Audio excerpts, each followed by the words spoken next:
honey mustard, which is my favorite sweet and tangy chicken marinade.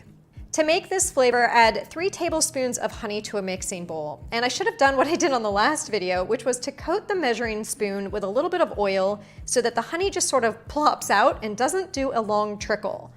Then add 3 tablespoons of Dijon mustard, and you can use stone ground mustard as well if you prefer that.